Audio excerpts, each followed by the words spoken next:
Today we're with somebody they consider one of the most prolific Anglophone writers of our time. He's written so many books. In fact, some consider him a rebel because of the expression he uses. They consider him sometimes very aggressive in his prose, in his metaphors, in his allegories. We're talking here of Dr. Barthe Bisson. For those who are familiar with this name, they call him BB.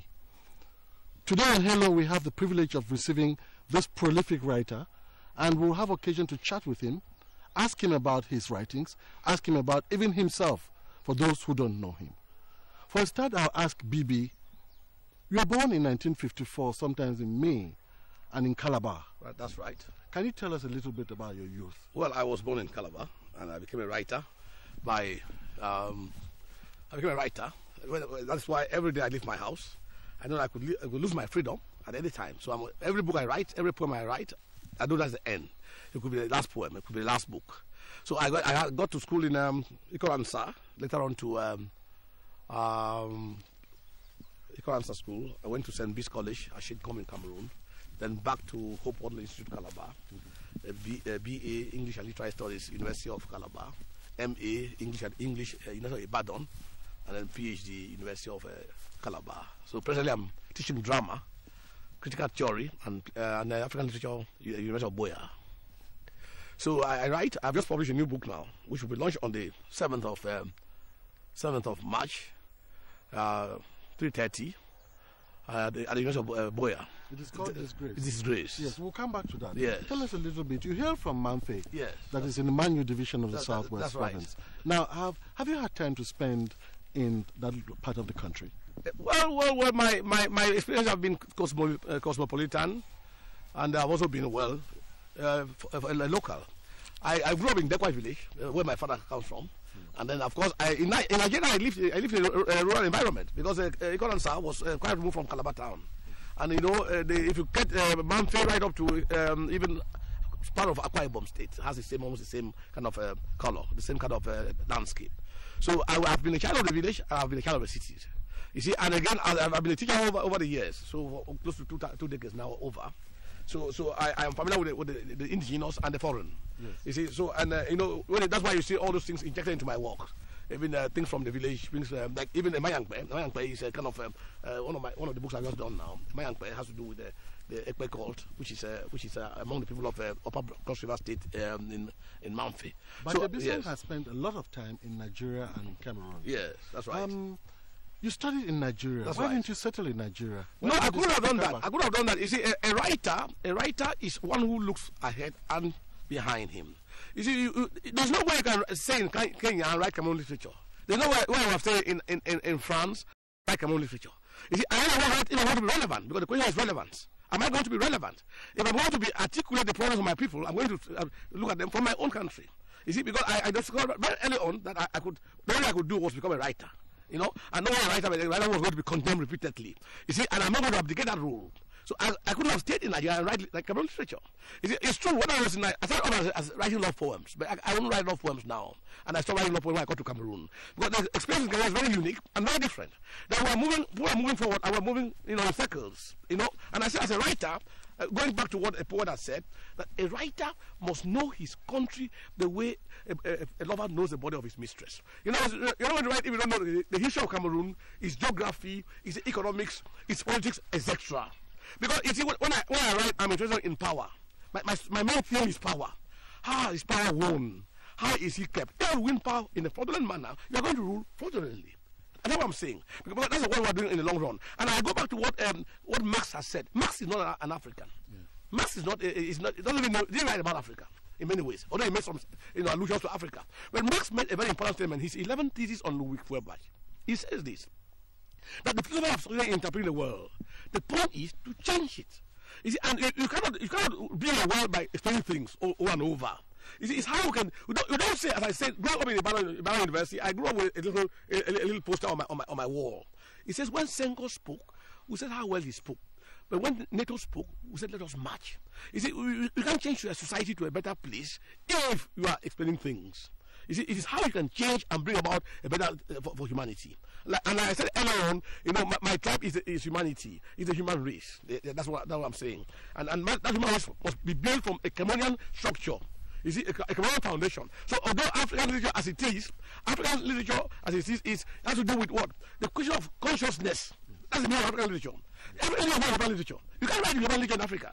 And that's what you have to do. You have to make it very clear that there's what you call the alternative writing in Africa now. And that has to do with the African experience in literature. You see, what you are presenting is the early response, not the African response. So why are you so aggressive in your writing? You see, why are you so rebellious sometimes? No, you see, the point is not really to do with rebellion. The point has to do with why I'm reflecting the consciousness of the majority. That's the point. Is the majority in Africa so rebellious? The majority in Africa needs a voice. You see, the elites have warped values. You see that where we are now, people are playing golf. How many people are here? You see, that's not the it's a bourgeois, the Western bourgeois method of apprehending reality. I'm interested in looking at reality from the bottom, not from the top. It's because when you look at reality from the top, you are going to see a false picture. And that's what I'm doing in my works. That I constantly I begin to show how the Canadian people respond to reality. So where we are, I teach in the university. I have students who are in the university. When I went to the university, I'm doing my own time. We were well fed. Not that there was much, but people could share. But you see, with the impact of the negative nature of colonialism, the elites are grabbing everything for themselves, and they're not ready to share. We are a very rich country. That's a paradox, but we are very poor. You see, people are living on the periphery, and then we keep on explaining things. It will not change anything. And that's what I'm saying. And I'm saying that my leadership should be confrontational. To break the kind of false logic that you are presenting to me. That's why you wrote Beast of No Nation. That was your first, yes. And that is what brought so much controversy around Bate Bison. That's only controversy. Let me give an example. That book got some people promoted to certain positions in power. Who are some of the work? That is a paradox. Yes, they're not one. You see, I believe in the future, and the future is the only. I believe in the future. That's why I say explaining things, because we are uncertain of the future. And when you are ruling, I don't know what will happen tomorrow, and you begin to change polls, you will not work. Beast of No Nation was the first play in the history of Cameroon where there were over 2,000 people in the hall, and that play changed a lot of people looking at literature. Not only from a traditional explanatory method, but from a very going down to roots, like what Ngugi says that all writers are writers in politics. The only question is what and whose politics. My politics is the politics of the Cameroonian people. I'm articulating images, a metaphor, what are their fears. But I'm telling you that there's hope in the future. That nobody, no matter how long you're there, you're not going to stop reality. And therefore, I'm now looking at history from the point of view of the elites, because that picture is distorted.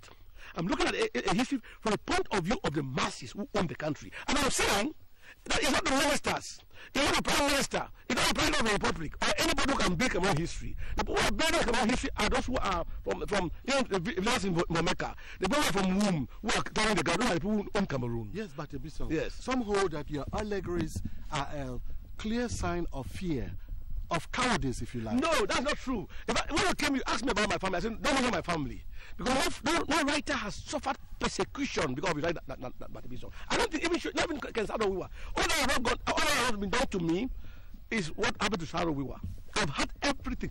I've had confinement. I've got humiliation. I've gone through exclusion, and my family has suffered. But you see, I'm playing a role that at a certain point I feel it's not my own role. That whether I like it or not, I'm going to be the kind of writer I'm doing. And my family has suffered because of my writing. In fact, my children, even in the schools where they go, in the university, have suffered because of what I do. Let nobody tell you my writing is analyzed and understood by those who it concerns. They know, and so they do everything to do it. It's propaganda. You see, all literature is propaganda, but not all propaganda is literature. Right. And the enemy knows what I'm doing. I'm not cutting you. Yes. The other critics say that Bate Bison is too complicated and too complex, if you like. No, is it ordinary mind to understand? I agree, Bob. Is it? Let me give an example. Whether I like it or not, even my designers know that I read very widely. You see, I don't play. When I want to write art, art is not politics. You see, it's not a political message that makes art. I'm an artist. And therefore, I play with my metaphors. And that's why I make allusions. I know my history so well. And the point is that we don't have in Cameroon, having a PhD doesn't make you a qualified literary critic. You see, my PhD is not even based on traditional aesthetics. That's why I wrote my PhD on politics and history in literature. How history and politics impacts on literature. And my PhD is not based on a traditional PhD. If I know what they know, but they don't know what I know. That's what is always a problem. Politics seems to be your leitmotif. No. Why are you not a politician? No. In fact, politics in literature, politics is not a politician because I'm an artist in politics. In other words, it is how politics and history is transmitted into art. Because I don't want to do as I say again, that all art is propaganda. But not all propaganda is art. In a way, you are going to be judged on the strength of your work as an artist. You see, and that's what I'm doing. You see, and that's what I'm doing, playing with images and then looking at it from as an artist, making use of images. So I'm not a politician. And you see, I made again to a point I said there that it goes back to what we have seen in Cameroon society, where the father said that the African politician is a blind man. He moves only in one direction towards himself.